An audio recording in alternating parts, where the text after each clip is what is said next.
been a few months since notable physician Dr. Melvin Brown was denied membership into the Charleston Rifle Club. In this edition of Quintin's Close-Ups, I sit down one-on-one with notable businessman and former Charleston Rifle Club member Jimmy Bailey Jr. one-on-one. And be sure to download the free Quintin's Close-Ups app in your Apple or Google Play stores. Listen to this interview Wednesday on iHeartRadio, and of course, subscribe to my YouTube channel. Jimmy Bailey Jr., welcome back to Quintin's Close-Ups.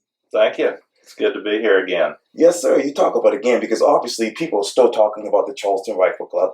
And I know that just this morning you sent me kind of like a rough draft, but what you wanted to talk more about as far as the Charleston Rifle Club, and I want to go right to it. You said this, quote, "Despite growing up in Charleston, I never heard of the Charleston Rifle Club until I moved to Hampton Park in 2007. It was then that a childhood friend who also moved to the neighborhood told me about the low annual dues, the casual atmosphere, the bowling alley, and the cheap beer. I said, sign me up. I filled out an application, went to the orientation session, and paid my fees. A month or so later, I received a notice telling me I was in." What is the biggest difference between when you signed up for the Charleston Rifle Club to right now in your mind? Well, as far as the application process, I don't think there really is much of a difference. I mean, some of the folks who have kind of been on the other side of the controversy regarding the club's first African-American applicant, they want to push this idea that, the reason he didn't get in is because he didn't come around to the club very often and people didn't get a chance to meet him. And that's just nonsense. I mean, that's just not the way it worked for me or for many others at the Charleston Rifle Club.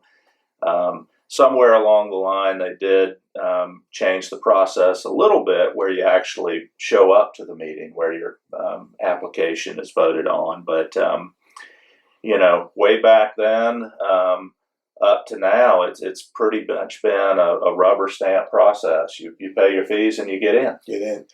What is the voting process like in your mind? Well, that's what a number of us spent, the better part of the last year trying to change. And in fact, 60% of folks voting in a recent meeting did vote to try to change that. But unfortunately, we needed a supermajority. But essentially, what the process is that every applicant can be voted on by whomever attends that month's meeting. And if you want to let the person in, you drop a white ball in the box. If you don't want them in, you drop a black ball in the box. And it only takes 6 black balls to keep someone out. So it doesn't matter if there are 10 people voting or 500. 6 people can control the membership of the club. And, it is a private club. The club can do pretty much whatever it wants to with respect to membership. And it doesn't mean it should, though. And so there were a bunch of us that thought that should change. We thought that allowing 6 people to control the membership was just unreasonable. And but unfortunately, we came up short in our quest to change that. You also said this too. Some defenders of the status quo have suggested that the process is more rigorous, requiring extensive opportunities for the membership to get to know candidates before they're subject to a vote. How many people knew about Dr. Brown before this particular vote? Well, I would say that just about anyone that steps foot in that club on any regular basis knew about his candidacy. I mean, it became controversial very quickly. And so they perhaps didn't know him personally, but they knew a lot more about him than just about any other candidate who comes through that process. It's just it's a bunch of nonsense to suggest that he didn't get in because people didn't know him. So what was the real story? You don't know for sure because the voting is anonymous. Oh. It's anonymous, so you don't know who dropped those black balls.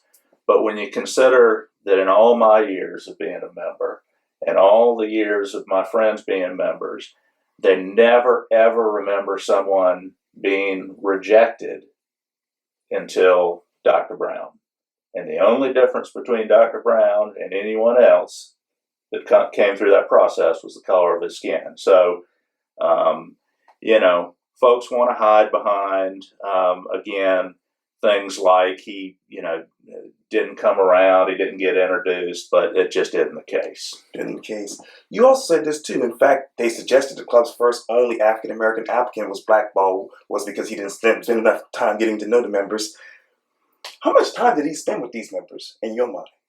I don't really know. And it would be, I think it would be a reasonable process for a private club to have prospective candidates introduced around, but that's just not the way it has worked at the Rifle Club. It hasn't ever worked that way. It's been a place where you fill out an application, a couple of folks sponsor you, you pay your fee, and then the folks voting just trust that another member has recommended a friend, and they get in. Get in.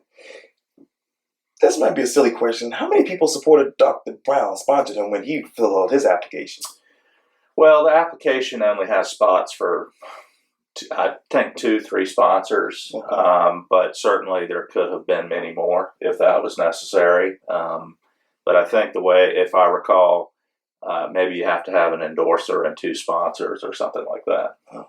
And you also said this too. My membership process noted above was the same for many of my friends, including people I personally sponsored. Somewhere along the way, a step was added to introduce the applicant at the same membership meeting in which he'll be voted on, asked to leave the room during the voting, and then welcomed back a few minutes later as a new member. What was that process like for Dr. Brown? Awful. And I think that's an important part of this story that's been missed is that, think about that for a minute. If you're going to have a process where you bring folks in and stand them up in front of the club right before they get voted on, don't you think that it's assumed that all of them are going to get in? Why would you put people through that if it wasn't already kind of a done deal? But on that particular night, there were 13, 14, 15 applicants. One of them, Dr. Brown, was an African American. All the others were white. They left the room for the voting, and all the white applicants were approved and invited to come back into the meeting. And Dr. Brown was told, sorry, you were not elected. Walk me through, I guess, the emotions right after that voting in your mind. I think that anger, sadness, bewilderment.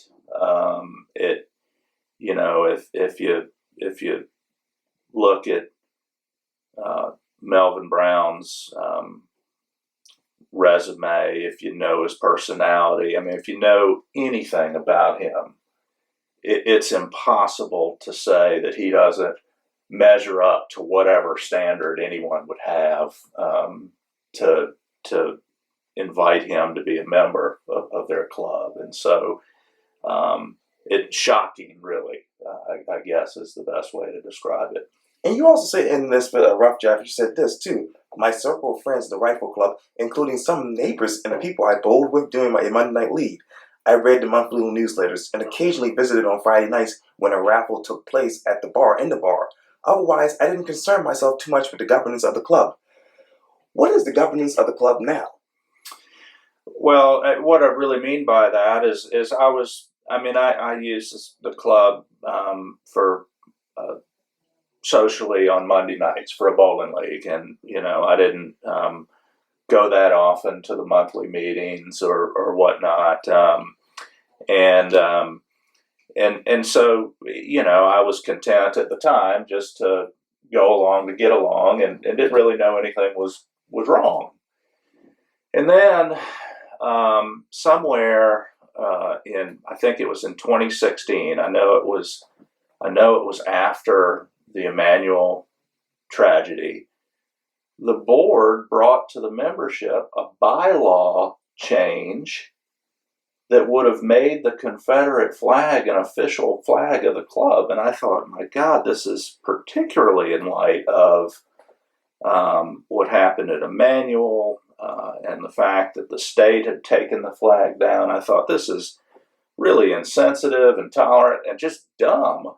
And, and it shocked me that would even make it to a membership vote, because to get that far, you have to be approved by the board.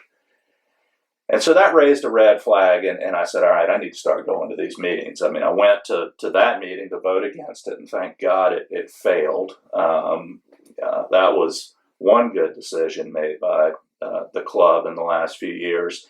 But that made me think that, gee, this place has some problems. And so I started going more often. But the club is essentially governed by a board of directors. There's president, a vice president, a treasurer, and a secretary, like most organizations, and then a board.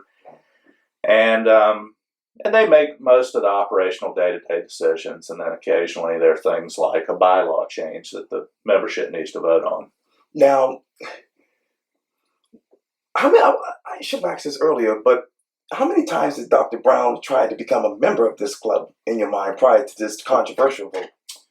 Well, he only had one vote. I mean, the application process, a few friends of mine sponsored him probably a year or so ago.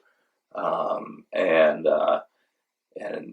honestly, they thought it was going to be pretty simple. I mean, a Charlestonian, a Naval Academy graduate, an esteemed doctor, and just a great guy. I mean, they thought this is going to be simple, and pretty quickly realized that that there were some folks who objected based on his skin color, and so they held the application back, and we went through a process to try to get a bylaw change approved that would have taken it from 6 people able to blackball to something a lot more, something fairer that wouldn't let 6 people hold the club hostage. But unfortunately, that failed, and so eventually they moved forward with his application, and he had that one vote that caused all this controversy. And you also said this too.